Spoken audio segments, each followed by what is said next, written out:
सभी भक्तों को हरे कृष्णा, जय माता दी। जैसे कि आप सब जानते हैं, आषाढ़ मास शुक्ल पक्ष और अभी गुप्त नवरात्रे चले हुए हैं। माँ भगवती का जो है माँ भगवती के गुप्त नवरात्रे चले हुए हैं।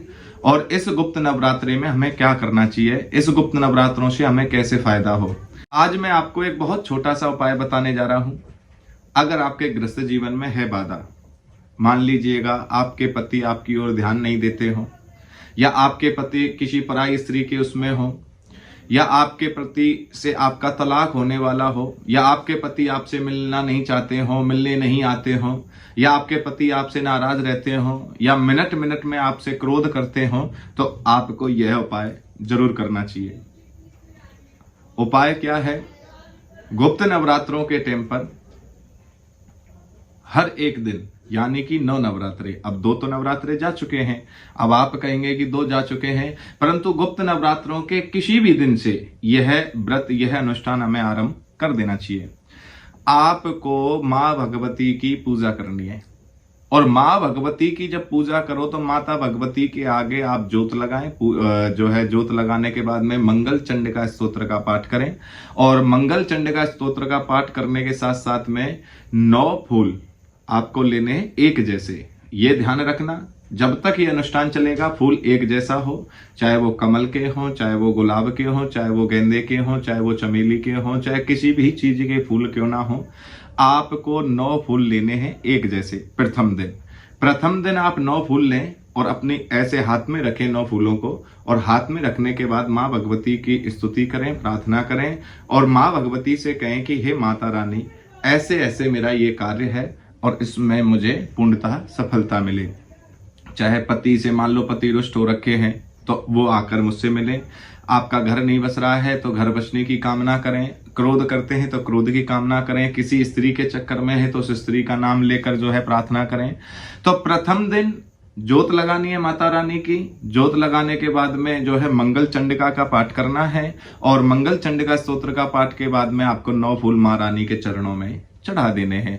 अब थोड़ा सा सिंदूर लेना है, माता रानी के चरणों में लगाना है, और उस सिंदूर से अपनी मांग में सिंदूर लगा लेना है।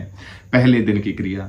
अब दूसरे दिन भी आपको यही करना है, सेम बिल्कुल इतना ही करना है। सिर्फ यहां पर क्या होगा कि वो 9 फूल की जगह 18 हो जाएंगे।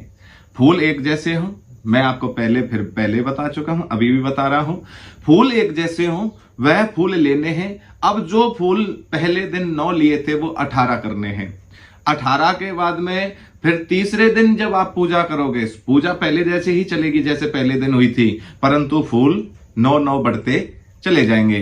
पहले दिन 9, फिर 18, फिर 27, इस तरह से 9 दिन तक आपको माँ भगवती की पूजा करनी है। हर रोज 9 फूल आपको बढ़ाते जाने हैं, और आपके 9वें दिन तक 81 फूल, 81 फूल जो है हो जाएंगे।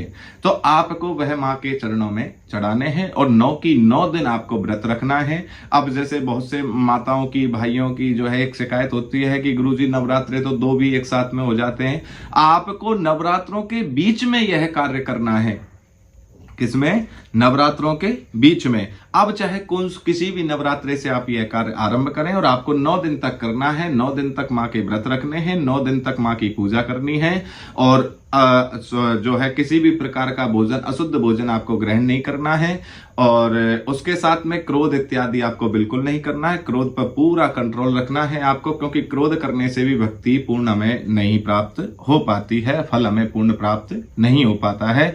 तो इसी तरह आप माँ भगवती को जो है फूल चढ़ाइएगा, प्रार्थना करिएगा। मुझे पूर्ण भरोसा है माता रानी पर, वह आपकी मनोकामना बहुत जल्दी शीघ्र पूर्ण कर देगी। और आपको इस उपाय के बारे में ज्यादा जानना है तो यह प्रमाणित उपाय है, क्योंकि वाल्मीकि जी के यहाँ जब माँ सीता रही थी तो माँ सीता ने वाल्मीकि जी ऋषि को यही कहा था कि हे गुरुदेव, मुझे प्रभु से मिले हुए काफी समय हो गया है, मैं अपने पति के दर्शन करना चाहती हूं।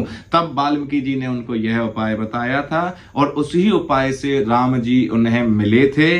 इसीलिए आपको यह उपाय मैं आपको बता रहा हूं, आप इस उपाय को करिएगा। उपाय करते ही आपको जरूर लाभ प्राप्त होगा, और आपके गृहस्थ जीवन की हर बाधा दूर हो जाएगी। जय माता दी, हरे कृष्णा।